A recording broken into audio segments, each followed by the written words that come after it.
Okay, next, let's talk a little bit more about host-based firewalls and why they're important. Again, firewalls, as we know, they block ports, whether they're incoming or outgoing. Okay, some have more functionality than others, but a firewall is very important from a security perspective. Okay, as a security plus professional, that is a bare minimum that we should have, or we should make sure that we have installed on all the operating systems within our environment. If we want to take it a step further, we can go into some more specialized pieces of equipment and infrastructure, but at a bare minimum, we want to make sure that we have firewall functionality built in, or use the firewall functionality, I should say, that is built in to many of the operating systems as a bare minimum. Okay, so as I mentioned, they can typically block incoming connections, and many can also block outgoing connections. Okay, so they can alert or block both ways.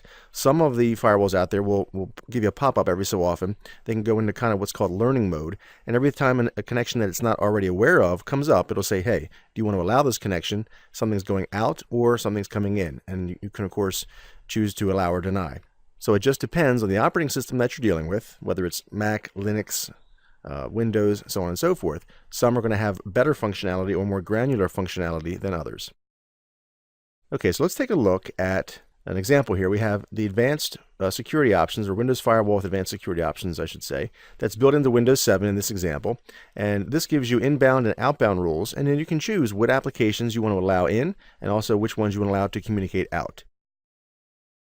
There are also some other free firewalls you can install. Zone Alarm happens to be one that's very popular. And if you install this, it can give you the ability to go into that learning mode that I mentioned earlier and allow or deny incoming and outgoing connections. So it's really kind of interesting if you install this on your operating system to then all of a sudden start seeing all the outgoing connections. And if you start off with a blank slate and allow it to alert you to everything that goes out, you'll be surprised at how many applications actually do connect. And this is important for a number of reasons, especially if you're kind of new to this area. I recommend that you install one of these and turn them on just so you can start to see all the different types of connections that go out of your system. Additionally, if a piece of malware or a virus or some type of hacking attempt goes in and someone actually installs a piece of software on your system, this type of firewall will alert you, and you'll understand that, hey, there's something that I'm not familiar with is trying to actually get out from my system out to the outside world.